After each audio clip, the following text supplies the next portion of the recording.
Good evening, friends, fiends, and night owl supremes. Welcome to the spooky side of abitlate, where tonight I've got quite the treat for you. Over 1 hour of some of my favorite ghost stories featuring ghosts in one place. These stories aren't too terribly scary. In fact, some are downright playful, and I'll be here with you the whole time. They're all a little bit melancholy though. Perfect for the cozy times of the year or for the perpetual spooky season in your heart. So, summon your familiars, be sure to get a whole pot of spiced tea going, or whichever beverage you prefer. Do get comfy, get cozy, turn on your fairy lights. They'll help to keep those ghosts at bay. Wrap yourself up in blankets and pillows and follow me into some old-fashioned ghostly adventures, starting off with the Spectre Bride. The winter nights up at Sault Ste. Marie are as white and luminous as the Milky Way. The silence that rests upon the solitude appears to be white also. Nature has included sound in her arrestment. Save the still white frost, all things are obliterated. The stars are there, but they seem to belong to heaven and not to earth.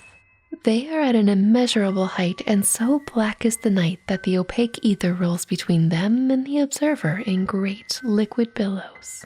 In such a place, it is difficult to believe that the world is peopled to any great extent. One fancies that Cain has just killed Abel and that there is need for the greatest economy in the matter of human life. Get busy, people, I guess. The night Ralph Hagedorn started out for Echo Bay, he felt as if he were the only human in the world. So complete was the solitude through which he was passing. He was going over to attend the wedding of his best friend and was, in fact, to act as groomsman. Business had delayed him and he was compelled to make his journey at night, but he hadn't gone far before he began to feel the exhilaration of the skater. His skates were keen, his legs fit for a longer journey than the one he had undertaken, and the tang of the frost was to him what a spur is to a spirited horse. Poor horse. He cut through the air as a sharp stone cleaves the water. He could feel the tumult of the air as he cleft it. As he went on, he began to have fancies. It seemed to him that he was enormously tall, a great Viking of the Northland, hastening over icy fjords to his love. That reminded him that he had a love, though indeed that thought was always present with him as a background for other thoughts. To be sure, he had not told her she was his love because he had only seen her a few times, and the opportunity had not presented itself. She lived at Echo Bay too, and was to be the maid of honor to his friend's bride, which was another reason why he skated on almost as swiftly as the wind, and why now and then he let out a shout of exhilaration. This guy is happy.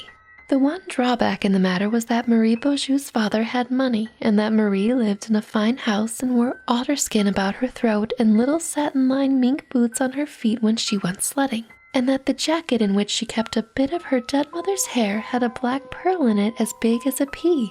These things made it difficult, nay impossible, for Ralph Hagedorn to say anything more than, "I love you." But that much he meant to have the satisfaction of saying, no matter what came of it. Declare your love, sir. Go forth and skate on. With this determination growing upon him, he swept along the ice which gleamed under the starlight. Indeed, Venus made a glowing path towards the west and seemed to reassure him. He was sorry he could not skim down that avenue of light from the Love Star, but he was forced to turn his back upon it and face towards the northeast. It came to him with a shock that he was not alone. His eyelashes were a good deal frosted and his eyeballs blurred with the cold, and at first he thought it an illusion. But he rubbed his eyes hard and at length made sure that not very far in front of him was a long white skater in fluttering garments who sped over the snows fast as ever werewolf went. He called aloud, but there was no answer, and then he gave chase, setting his teeth hard and putting attention on his firm young muscles. But however fast he might go, the white skater went faster. After a time, he became convinced, as he chanced to glance for a second at the North Star, that the white skater was leading him out of his direct path. For a moment he hesitated, wondering if he should not keep to his road, but the strange companion seemed to draw him on irresistibly, and so he followed. Of course it came to him more than once that this might be no earthly guide. Up in those latitudes, men see strange things when the hoar frost is on the earth.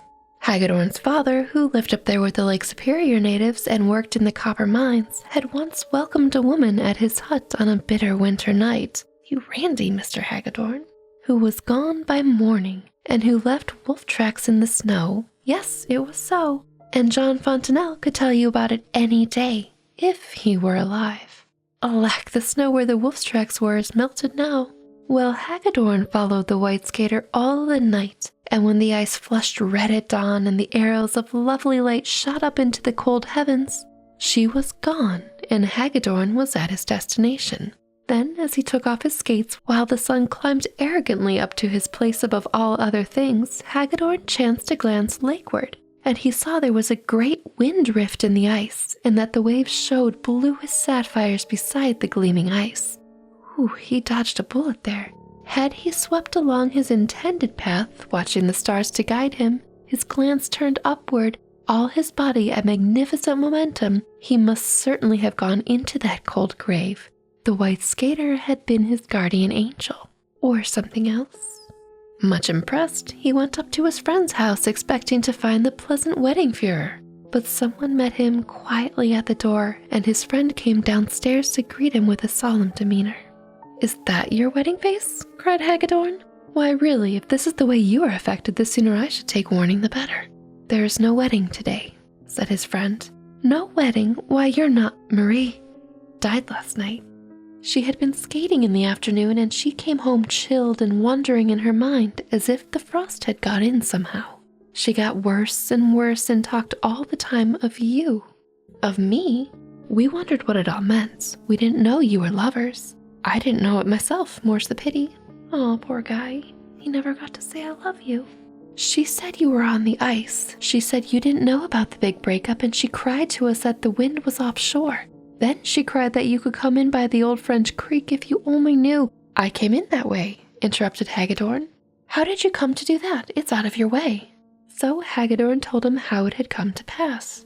And that day they watched beside the maiden who had tapers at her head and feet, and over in the little church the bride who might have been at her wedding said prayers for her friend. Then they buried her in her bridesmaid's white, and Hagedorn was there before the altar with her, as he intended from the first.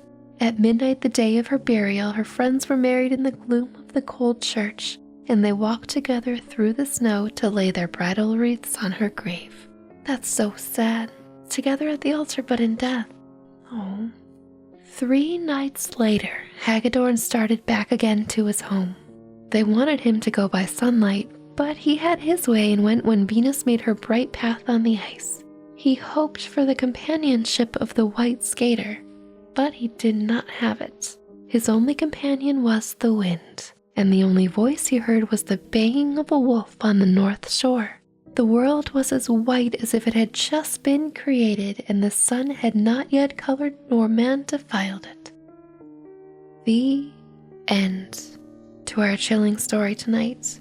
Love saved him, in a way, but imagine being out in the cold and then the frost possessing you in a way that makes your spirit leave your body to guide someone home at the expense of your own life. Kind of sad, right? Beautiful, but sad. To completely switch things up, next we have a rather funny, cheeky one. The Lady and the Ghost. It was some moments before the lady became rationally convinced that there was something occurring in the corner of the room, and then the actual nature of the thing was still far from clear. "To put it as mildly as possible," she murmured, "the thing verges upon the uncanny." And, leaning forward upon her silken knees, she attended upon the phenomenon. At first it seemed like some faint and unexplained atmospheric derangements, occasioned apparently neither by an opened window nor by a door. Some papers fluttered to the floor, the fringes of the hangings softly waved, and indeed it would have been easy to dismiss the matter as the effect of a vagrant draught, had not the state of things suddenly grown unmistakably unusual. All the air of the room, it then appeared, rushed, even with violence to the point, and there underwent what impressed her as an aerial convulsion, in the very midst and wellspring of which, so great was the confusion, there seemed to appear at intervals almost the semblance of a shape. Almost the semblance of a shape. That must be very, very vague indeed. The silence of the room was disturbed by a book that flew open with fluttering leaves, the noise of a vase of violets blown over, from which the perfumed water dripped to the floor, and soft touchings all around as of a breeze passing through a chamber full of trifles. I imagine there's shatterings and smatterings of tinkling high noises. The ringlets of the lady's hair were swept forward towards the corner upon which her gaze was fixed, and in which the conditions had now grown so tense with imminent occurrence, and so rent with some inconceivable throe that she involuntarily rose, and, stepping forward against the pressure of her petticoats, oh my, which were blown about her ankles, scandalous, she impatiently thrust her hand into the... She was immediately aware that another hand had received it, though with a far from substantial envelopement, and for another moment what she saw before her trembled between something and nothing, the shape but not a shape. Then from the precarious situation there slowly emerged into dubious view the shape of a young man dressed in evening clothes, over which was flung a mantle of voluminous folds such as worn by ghosts of fashion. So, a ghost of fashion, you say? This ghost is fashionable, what do non-fashionable ghosts wear? The very deuce was in it, he complained. I thought I should never materialize. She flung herself into a chair, confounded. Yet, even in the shock of the emergency, true to herself, she did not fail to smooth her ruffled locks. Priorities, lady. Her visitor had been scanning his person in a dissatisfied way, even with the fashionable cloak drape thing, and with some vexation he now said, "Beg your pardon, my dear, but my feet are on the floor, or where in thunder are they?" It was with a tone of reassurance that she confessed that his patent leathers were the trivial matter of 2 or 3 inches from the rug, whereupon, with still another effort, he brought himself down until his feet rested decently upon the floor. Ah, so he was hovering above the floor and was confused. It was only when he walked about to examine the bric-a-brac that a suspicious lightness was discernible in his tread. When he had composed himself by the survey, effecting it with an air of great insouciance, which, however, failed to conceal the fact that his heart was beating somewhat wildly, he approached the lady. A ghost with romantic nerves, interesting. "Well, here we are again, my love," he cried, and devoured her hands with ghostly kisses. Ooh, wouldn't that be chilly? "It seems an eternity that I've been struggling back to you through the outer void and whatnot. Sometimes I confess I all but despaired. Life is not, I assure you, all skittles and beer for the disembodied." I didn't think that it was. Also, that's a very odd combination. I'm sure he's not talking about the candy, though. Or maybe he is, and then that's a weird combo, right? Right. Anyway, he drew a long breath, and his gaze upon her and the entire chamber seemed to envelope all and cherish it. Little room, and so you are thus, do you know?" he continued with vivacity. "I have wondered about it in the grave, and I could hardly sleep for this place unperturbed. Hi-ho, what a lot of things we leave undone. I dashed this off at the time, the literary passion strong in me thus," and he quotes, "Now when all is done, and I lie so low, I cannot sleep for this, my only care. For though that dim place I could not know, that was where my heart was fain I did not go, nor saw you musing there." Well, these things irk a ghost, so naturally as soon as possible I made my way back to be satisfied that you were still mine. He bent a piercing look upon her. So he was dead, and he has come back to make sure she didn't forget about him, because he couldn't sleep peacefully. "I observe by the calendar on your writing table that some years have elapsed since since I expired," he added with a faint blush. "As you do? It appears that the matter of their dissolution is in conversation, rather kept in the background by well-bred ghosts." "Oh, he must be a well-bred ghost, then. Wow, what a relief. And whatever that means, right? Hi-ho, how time does fly. You'll be joining me soon, my dear." Ooh, is that a threat? She drew herself splendidly up. Does she not talk in this story? And he was aware of her beauty in the full of its tenacious excellence, of the delicate insolence of life looking upon death, of the fact that she had forgotten him. Ooh, buddy, tough luck. He rose and confronted this, his trembling hands thrust into his pockets, and turned away to hide the dismay of his countenance. I mean, she had to move on, right? Like, that's unfair to expect her to just... Anyway, he was, however, a spook of considerable spirit. I see what you did there. And in a jiffy, he met the occasion. To her blank, indignant gaze, he drew a card from his case and, taking a pencil from the secretary, wrote beneath the name, "Quiet to the breast, whosoever it be, that gave an hour's rest to the heart of me. Quiet to the breast, till it lieth dead, and the heart be clay where I visited. Quiet to the breast, though forgetting quite, to the guest it sheltered once, to the heart good night." I'm happy he carries business cards with his name on him in his ghostly spectre form. Handing her the card, he bowed and, through force of habit, turned to the door, forgetting that his ghostly pressure would not turn the knob. Ooh, that was almost a mic drop, but he got denied. As the door did not open with a sigh of recollection for his spiritual condition, he prepared to disappear, casting one last look at the faithless lady. But is she, though? She was still looking at the card in her hand, and then tears ran down her face. She has remembered, he reflected. How courteous. For a moment it seemed he could contain his disappointment, discreetly removing himself now at what he felt was the vanishing point, with the customary reticence of the dead. But feeling overcame him. In an instant he had her in his arms and was pouring out his love, his reproaches, the story of his longing, his doubts, his discontentment, and his desperate journey back to the earth for a sight of her. Wow, he really put a lot on her. And, cried he, picture my agony at finding that you had forgotten, and yet I surmised it in the gloom. I divined it by my restlessness and my despair.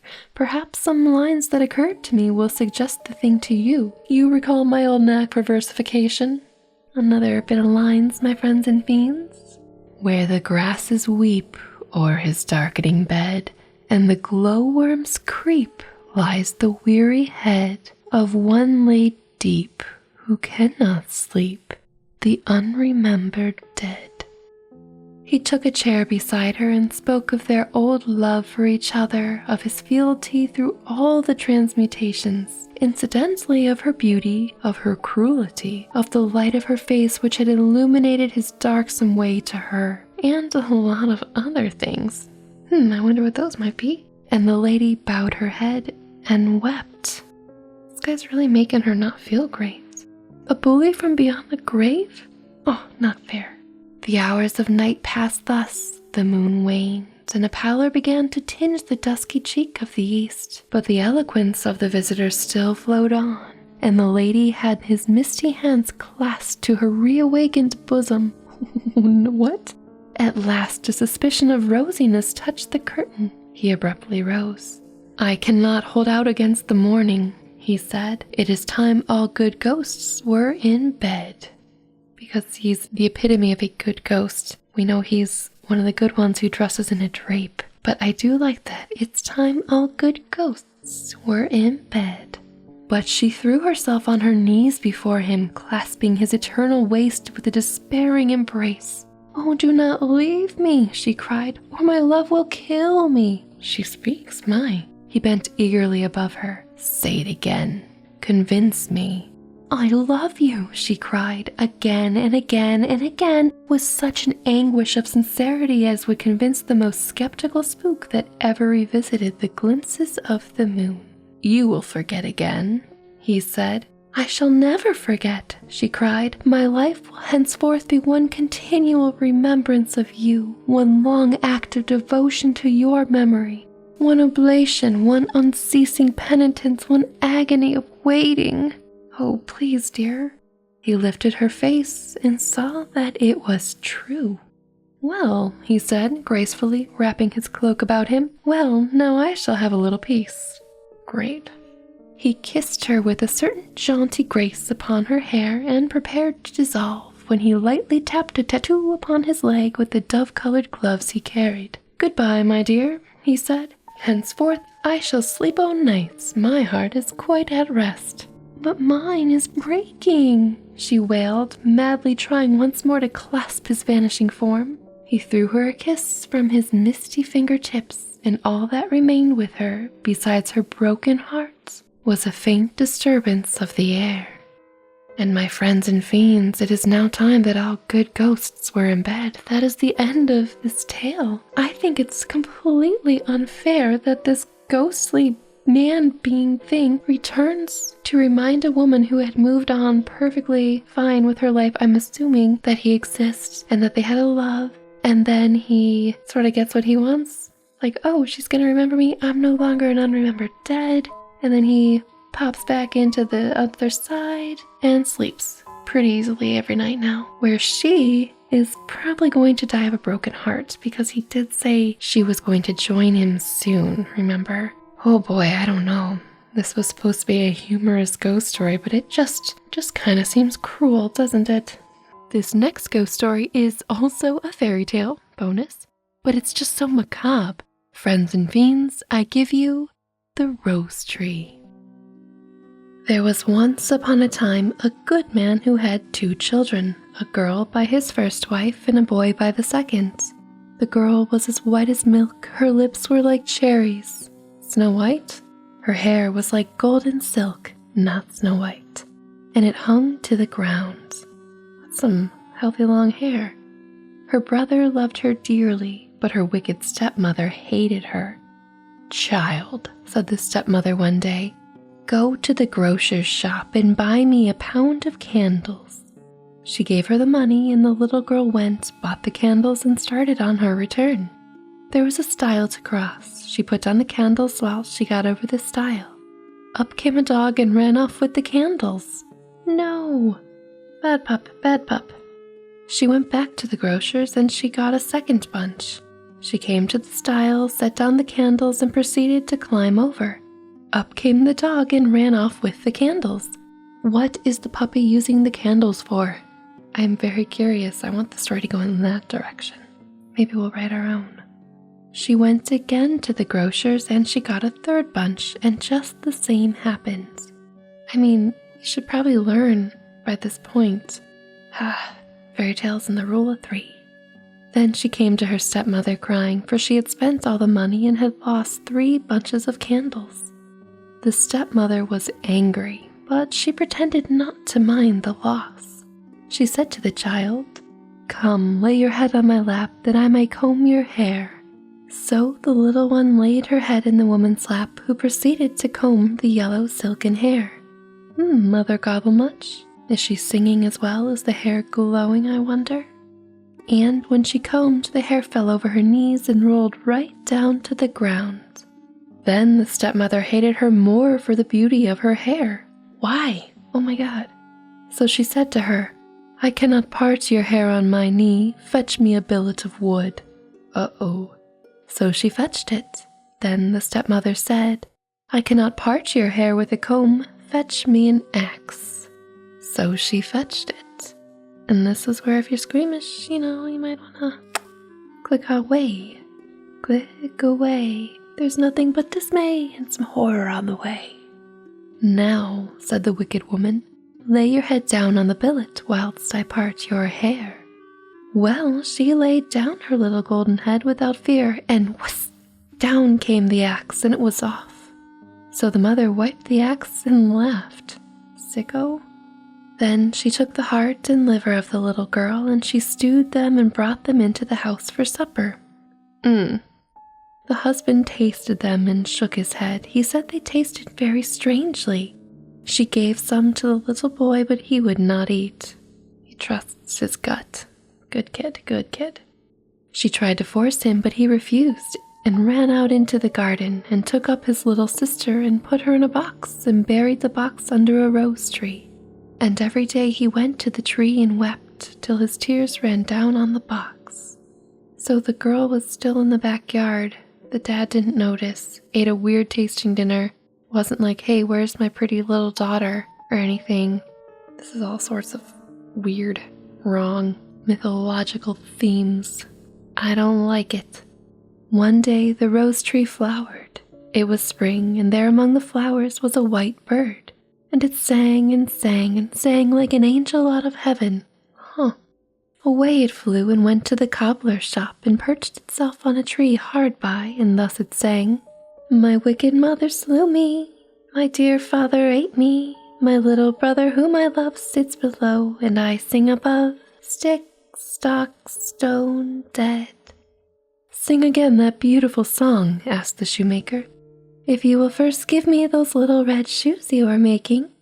The cobbler gave the shoes, and the little bird sang the song, then flew to a tree in front of the watchmakers and sang, "My wicked mother slew me, my dear father ate me, my little brother whom I love sits below, and I sing above, stick, stock, stone, dead." Oh, the beautiful song! Is it though? "Sing it again, sweet bird," asked the watchmaker, "if you will give me first that gold watch and chain in your hand." The jeweler gave the watch and chain.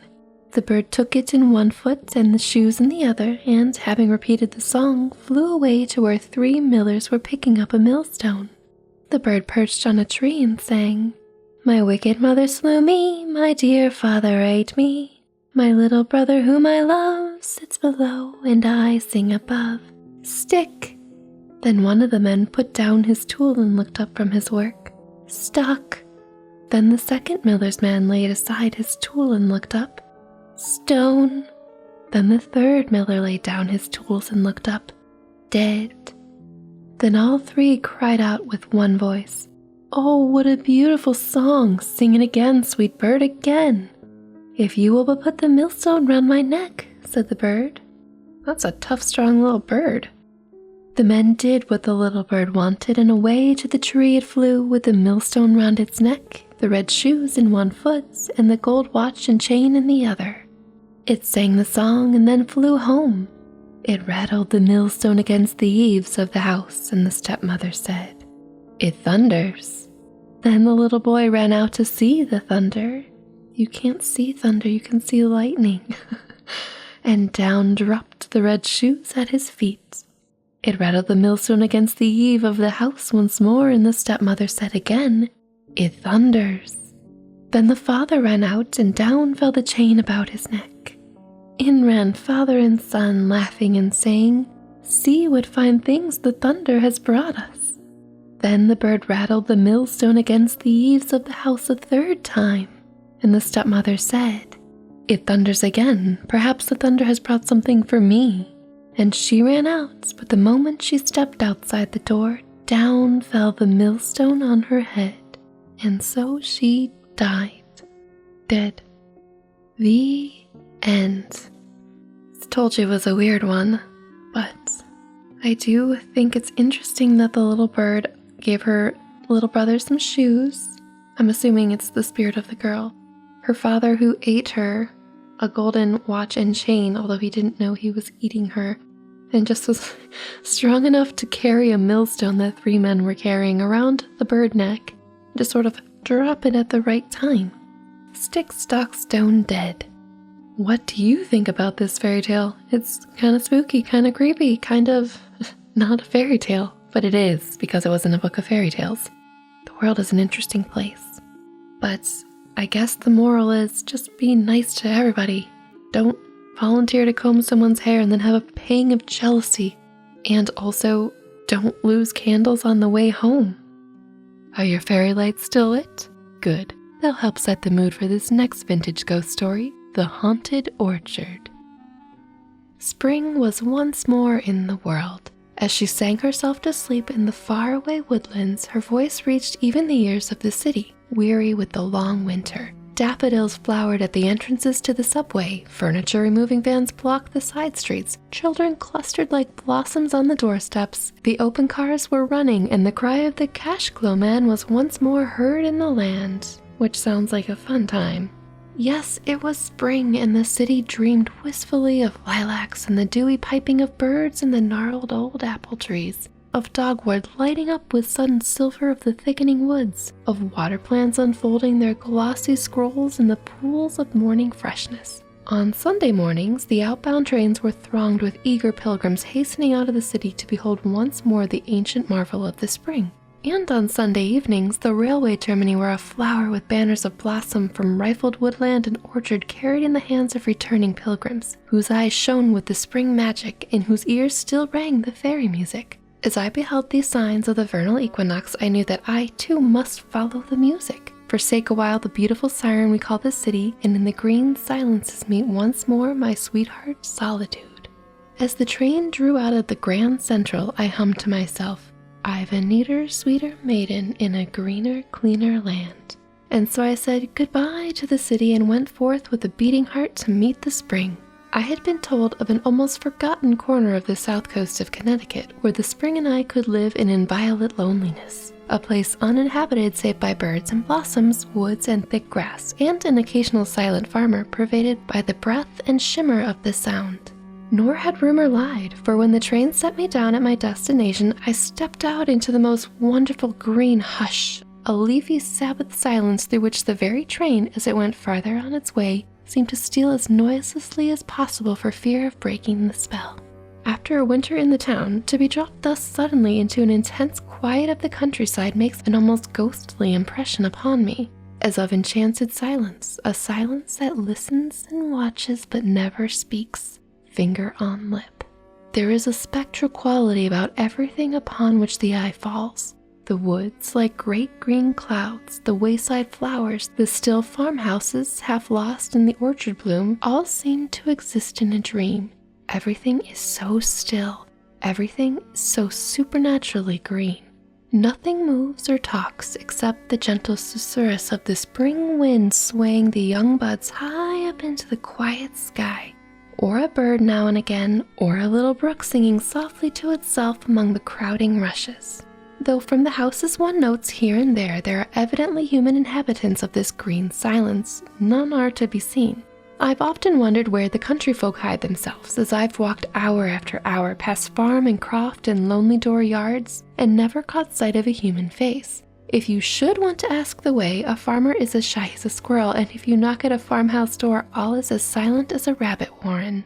As I walked along the enchanted stillness, I came at length to a quaint old farmhouse, old colonial in its architecture, embowered in white lilacs and surrounded by an orchard of ancient apple trees which cast a rich shade on the deep spring grass. The orchard had the impressiveness of the old religious groves dedicated to the worship of sylvan gods, gods to be found now only in Horace or Catullus and in the hearts of the young poets to whom the beautiful antique Latin is still dear. The old house seemed already the abode of solitude. As I lifted the latch of the white gate and walked across the forgotten grass and up onto the veranda already festooned with wisteria, I saw Solitude sitting by an old piano, on which no composer later than Bach had ever been played. In other words, the house was empty, and going round to the back, there were barns and stables leaned together as if falling asleep. I found a broken pane and so climbed in and walked through the echoing rooms. The house was very lonely. Evidently no one had lived in it for quite a time, yet it was all ready for some occupant for who it seemed to be waiting. Quaint old four-poster bedsteads stood in 3 rooms, dimity curtains and spotless linen, old oak chests and mahogany presses, and opening drawers in the Chippendale sideboards, I came upon a beautiful, frail old silver and exquisite china that set me thinking of a beautiful grandmother of mine, made out of old lace and laughing wrinkles and mischievous blue eyes. There was one little room that particularly interested me, a tiny bedroom, all white, and at the window, the red roses were already in bud. What caught my eye with peculiar sympathy was a small bookcase in which were some 20 or 30 volumes, wearing the same forgotten expression, forgotten and yet cared for, which lay like a kind of memorial charm upon everything in the old house. Yes, everything seemed forgotten, and yet everything, curiously, even religiously, remembered. I took out book after book from the shelves. Once or twice flowers fell out from the pages, and I caught sight of a delicate handwriting here and there and the frail markings. It was evidently the little intimate library of a young girl. What surprised me most was to find that quite half the books were in French poets and French romancers, a charming, very rare edition of Rosnard, a beautifully printed edition of Alfred de Musset, and a copy of Théophile Gautier's Mademoiselle de Maupin. How did these exotic books come to be here alone in a deserted New England farmhouse? This question was to be answered later in a strange way. Meanwhile, I had fallen in love with the sad, old, silent place, and as I closed the white gate and was once more on the road, I looked about for someone who could tell me whether or not this house of ghosts might be rented for the summer by a comparatively living man. I was referred to a fine old New England farmhouse shining white through the trees a quarter of a mile away. There I met an ancient couple, a typical New England farmer and his wife. The old man, lean, chin-bearded, with keen gray eyes flickering occasionally with shrewd humor. The old lady with the kindly old face of the withered apple type and ruddy. They were evidently prosperous people, but their minds, for some reason I could not at the moment divine, seemed to be divided between their New England desire to drive a hard bargain and their disinclination to let the house at all. Over and over they spoke of the loneliness of the place. They fear I would find it very lonely. No one had lived in it for a long time, and so on. It seemed to me that afterwards I understood their curious hesitation, but at the moment only regarded it as part of a circuitous New England method of bargaining. At all events, the rent I offered finally overcame their disinclination, whatever the cause, and I so came into possession, for 4 months, of that silent old house, with the white lilacs and the drowsy barns and the old piano and the strange orchard, and as summer came on, and the year changed its name from May to June, I used to lie under the apple trees in the afternoons, dreamily reading some old book, and through half-sleepy eyelids watching the silken shimmer of the sound. I had lived in the old house for about a month when one afternoon the strange thing happened to me. I remember the date well. It was the afternoon of Tuesday, June 13th. I was reading, or rather dipping here and there, in Burton's Anatomy of Melancholy. As I read, I remember that a little unripe apple with a petal or two of blossom still clinging to it fell upon the old yellow page.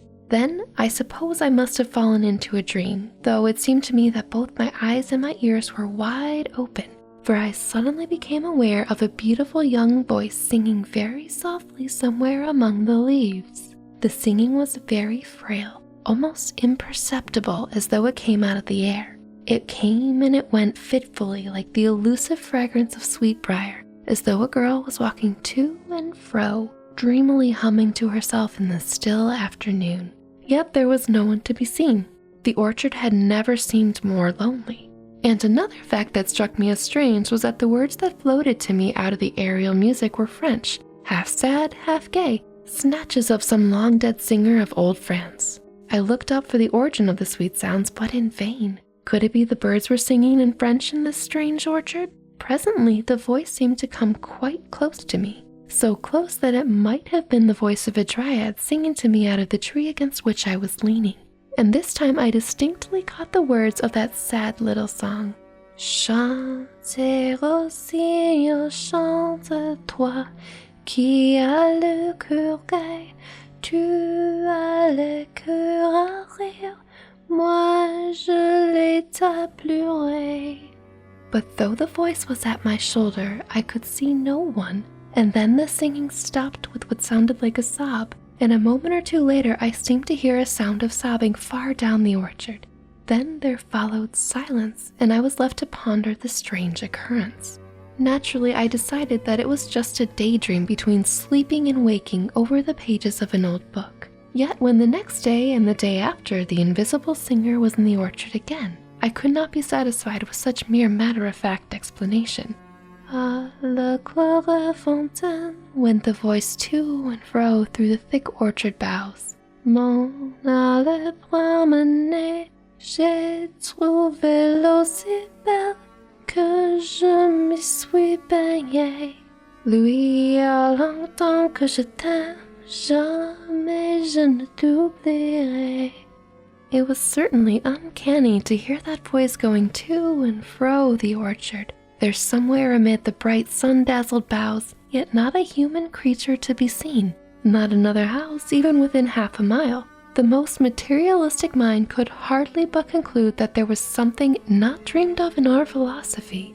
It seemed to me that the only reasonable explanation was an entirely irrational one, that my orchard was haunted by some beautiful young spirit with some sorrow of lost joy that would not let her sleep quietly in her grave. Then the next day I had curious confirmation of my theory. Once more I was lying under my favorite apple tree, half reading, half watching the sound, lulled into a dream by the whir of insects and the spices called up from the earth by the hot sun. As I bent over the page, I suddenly had this startling impression that someone was leaning over my shoulder and reading with me, and that a girl's long hair was falling over me onto the page. The book was the Ronsard I had found in the little bedroom. I turned, but again there was nothing there. Yet this time I knew that I had not been dreaming, and I cried out, "Poor child, tell me of your grief that I may help your sorrowing heart to rest." But of course there was no answer. Yet that night I dreamed a strange dream. I thought I was in the orchard again in the afternoon and once again heard this strange singing. But this time as I looked up, the singer was no longer invisible. Coming towards me was a young girl with beautiful blue eyes filled with tears and gold hair that fell to her waist. She wore a straight white robe that might have been a shroud or a bridal dress. She appeared not to see me, though she came directly to the tree where I was sitting, and there she knelt and buried her face in the grass and sobbed as if her heart would break. Her long hair fell over her like a mantle, and in my dream I stroked it pityingly and murmured words of comfort for a sorrow I did not understand.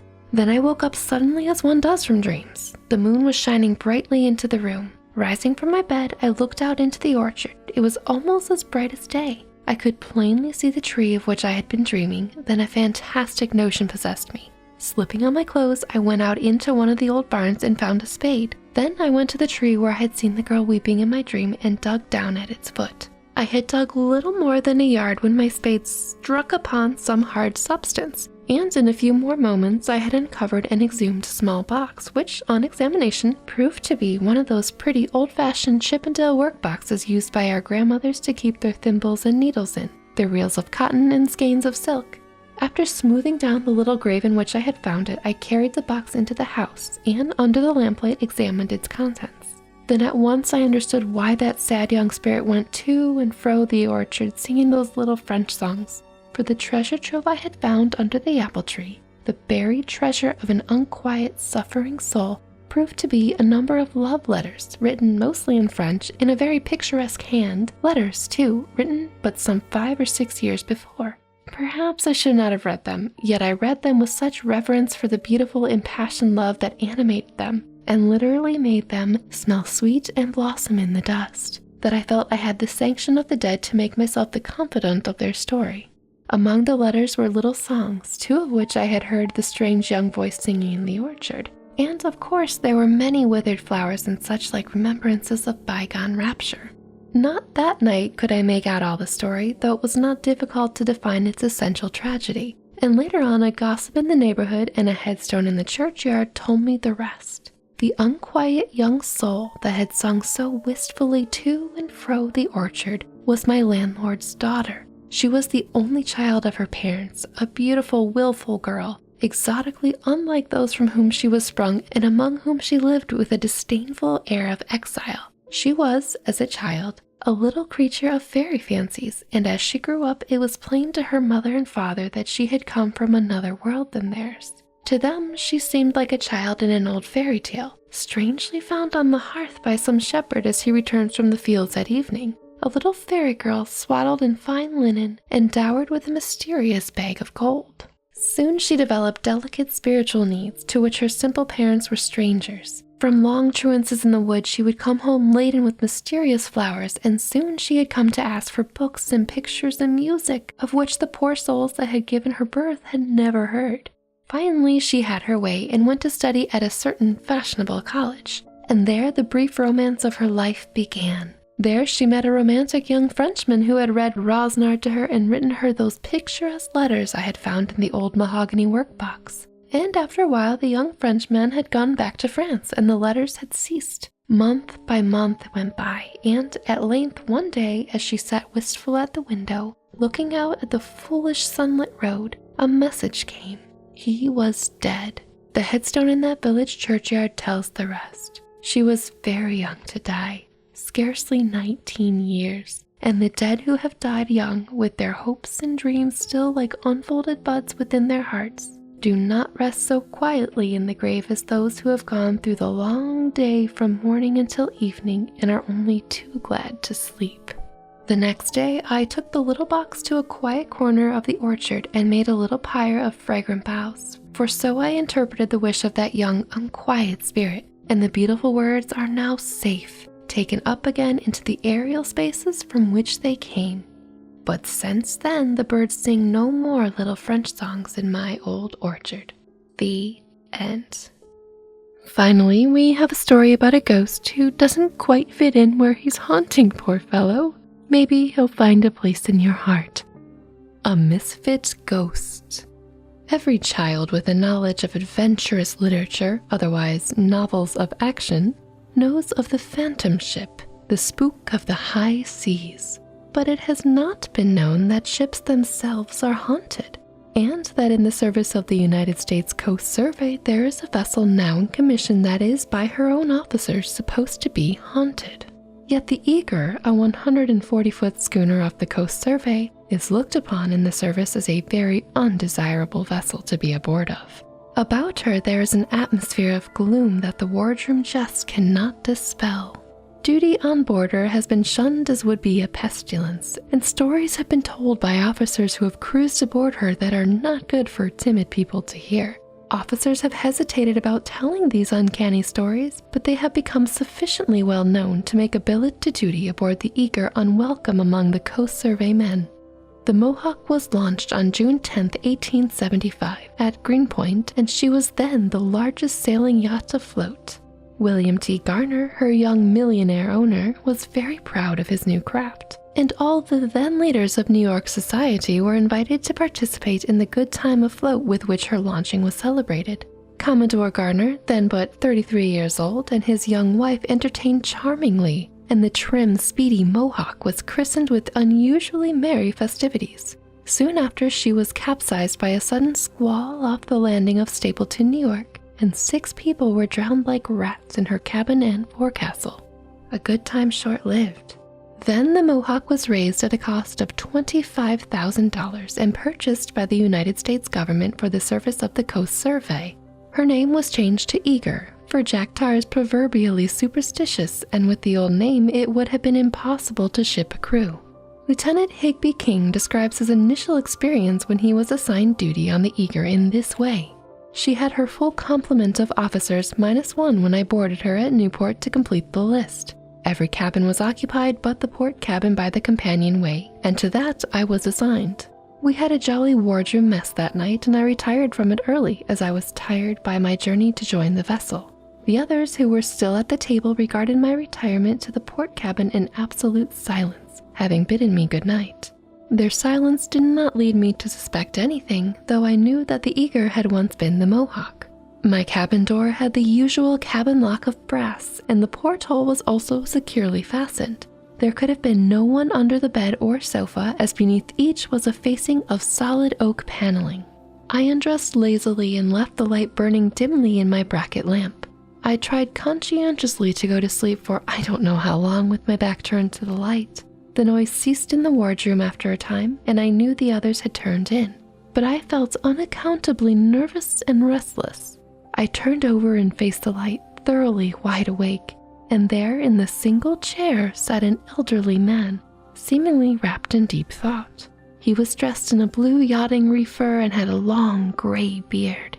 His hands were clasped in the lap and his eyes were downcast. His face was not pale and ghastly as the faces of ghosts are popularly supposed to be, but ruddy and weather-beaten. I regarded him in scared silence for I don't know how long, though it seemed an hour when he, or it, or whatever it was, disappeared. During that time the ghost, and such I now believe it to have been, made not a motion, nor did it say anything. Presently I looked again, and it was gone. At breakfast the others watched me critically as I took my seat. I had not intended to say anything about my experience, for I thought then that I had seen some sort of hallucination and strongly suspected that I was verging on insanity. Lieutenant Ivering asked me if I had slept well, I replied that I had. "Didn't you see anything?" he inquired. I then frankly admitted that I had and described my experience. Then I learned that each one of the 7 others present had tried the port cabin at one time or another, and each had seen the self-same apparition. It had acted in exactly the same way in each case, except in the case of Ivring, who shot at it with his pistol when it immediately disappeared. Wow, Ivring, that seems dangerous. Some of the others had been led by their curiosity to inquire if anyone lost on the Mohawk resembled the figure, and found that none of the unfortunate ones at all fitted the description. It had been dubbed by them as the Misfit Ghost. That one experience was enough for me, and after that I, by courtesy, shared the cabin of another fellow. Lieutenant Ivering and others corroborate the story of Lieutenant King, and as additional evidence that the Eager is haunted, Lieutenant Ivering describes a New Year's Eve experience of the Eager's officers. That is, to say the least, novel in the way of supernatural manifestations. It was at mess, the first toast. Sweethearts and wives had been drunk, as it always is by Yankee sailors the world over on occasions of festivity. Everyone was feeling happy or, as Thackeray has it, pleasant, when suddenly the sliding doors separating the wardroom from the companionway closed slowly with a loud squeaking noise. They had seldom been closed, and it took the entire strength of a man to start them from their rusty fastenings. Yet, upon this occasion, they started easily and closed tightly, while the officers jumped to their feet in breathless astonishment. Half a dozen men hauled them open in haste, but not a soul was behind them or anywhere about. "It must be our old friend of the port cabin," suggested one, and in awe-stricken silence the health of the Misfit Ghost was drunk. The end. So, that was that. The Dead Woman's Photograph. Virgil Hoyt is a photographer's assistant up at St. Paul, and a man of a good deal of taste. He has been in search of the picturesque all over the West and hundreds of miles to the north in Canada, and can speak 3 or 4 indigenous dialects and put a canoe through the rapids. That is to say, he is a man of an adventurous sort and no dreamer. He can fight well and shoot well and swim well enough to put up a winning race. And he can sit all day in the saddle and not dream about it at night. Pretty sure that's a horse's saddle. Or maybe it's not. Maybe this got really scandalous really fast. Wherever he goes, he uses his camera. Quote, "The world," Hoyt is in the habit of saying to those who sit with him when he smokes his pipe, "was created in 6 days to be photographed. Man, and especially woman, oh bother, was made for the same purpose." Friends and fiends, I guess we've been made to be photographed? Clouds are not made to give moisture, nor trees to cast shade. They were created for the photographer. End quote. And I just wonder what everyone did with these clouds before photography was invented. For all those many, many years. Oh, Virgil Hoyt.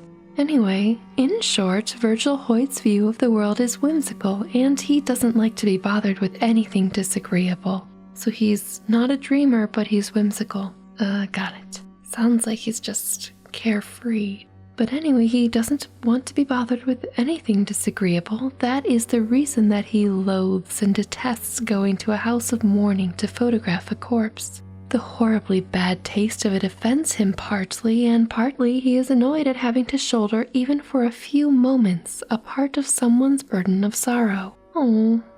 He doesn't like sorrow and would willingly canoe 500 miles up the cold Canadian rivers to get rid of it. Nevertheless, as an assistant photographer, it is often his duty to do this very kind of thing. Gotta get that bread. Cringe. Oh no. Not long ago, he was sent for by a rich family at St. Paul to photograph the mother who had just died. He was very much put out, but he went. He was taken to the front parlor where the dead woman lay in her coffin. It was evident that there was some excitement in the household and that a discussion was going on, but Hoyt wasn't concerned, so he paid no attention to the matter. He probably should have, though.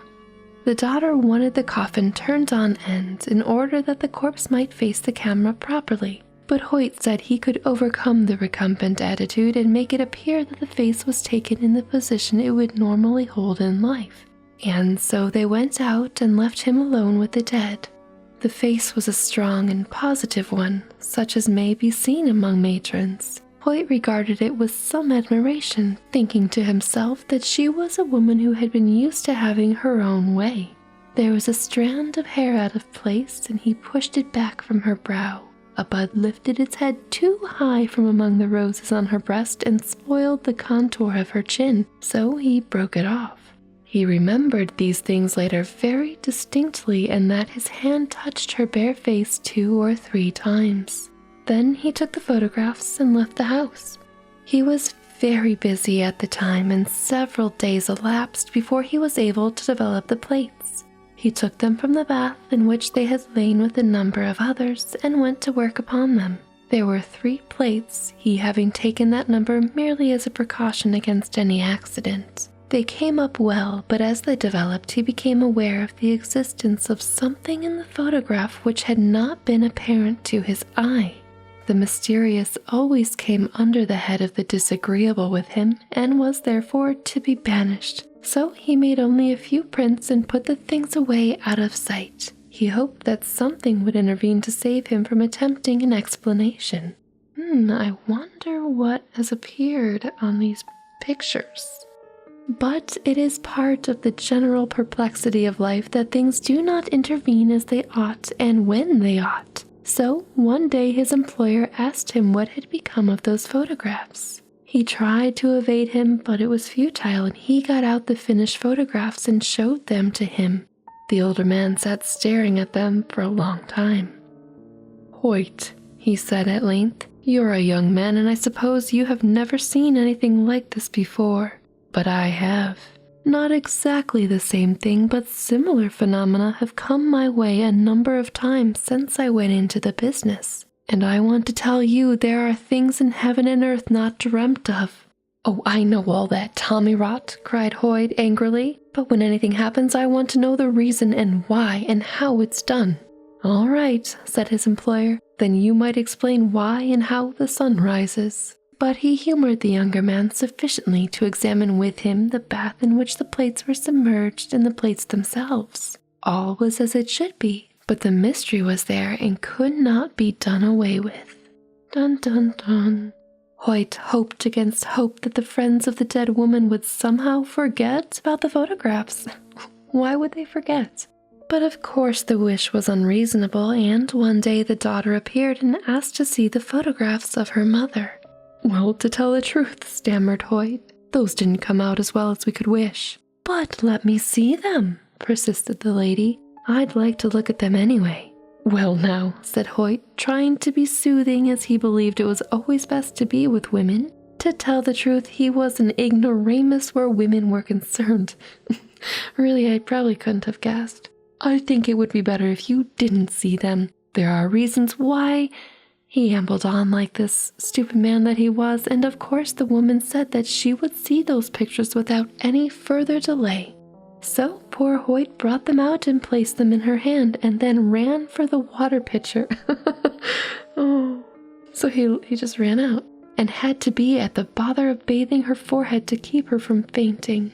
Oh no, he runs to the water pitcher to get water because she's so distraught by what she sees. Interesting. For what the lady saw was this. Over face and flowers and the head of the coffin fell a thick veil, the edges of which touched the floor in some places. It covered the features so well that not a hint of them was visible. "There was nothing over my mother's face?" cried the lady at length. "Not a thing," acquiesced Hoyt. "I know because I had occasion to touch her face just before I took the picture. I put some of her hair back from her brow." "What does it mean, then?" asked the lady. "You know better than I. There's no explanation in science. Perhaps there is some in psychology." "Well," said the lady, stammering a little and coloring, "Mother was a good woman, but she always wanted her own way, and she always had it, too." "Yes?" "And she never would have had her picture taken. She didn't admire herself. She said no one should ever see a picture of hers." "So," said Hoyt meditatively. "Well, she's kept her word then, hasn't she?" The two stood looking at the pictures for a time, then Hoyt pointed to the open blaze in the grate. "Throw them in," he commanded. "Don't let your father see them. Don't keep them for yourself. They wouldn't be good things to keep." "That's true enough," said the lady slowly, and she threw them in the fire. Then Virgil Hoyt brought out the plates and broke them before her eyes. And that was the end of it, except that Hoyt sometimes tells the story to those who sit beside him when his pipe is lighted. The end. Dear friends and fiends, I guess if someone doesn't want their picture taken, don't take their picture, ever. And burn the pictures when they turn out with a veil over them, just probably so they don't haunt you. Spooky and interesting. For some reason, Hoyt just makes me laugh. I'm not sure why, but on the spookier side of things, that is quite the curious thing to happen to some photos. Like some unseen happening is going on in the dark room. And we'll never know why, because some things defy explanation. But I hope you're having a wonderful evening, a cozy evening, a teaful evening, a catful or familiar evening, and that sleep finds you if that's what you're looking for, or if you're on a roll with whatever you're doing, I hope you stay on that roll and in the zone. It is probably bedtime here, and stealing a line from a humorous ghost story, The Lady and the Ghost, it is now time that all good ghosts were in bed. And with that, thank you, friends, fiends, night owl supremes, and now ghost aficionados for tuning into this spooktacular hour of cozy ghost stories. Let me know which was your favorite, or if you have any requests for future videos. But now, off to sleep and dream what you will, or stay a while and enjoy another tale. Whichever you choose, I'll speak to you again, and until then, stay spooky, my friends. Good night.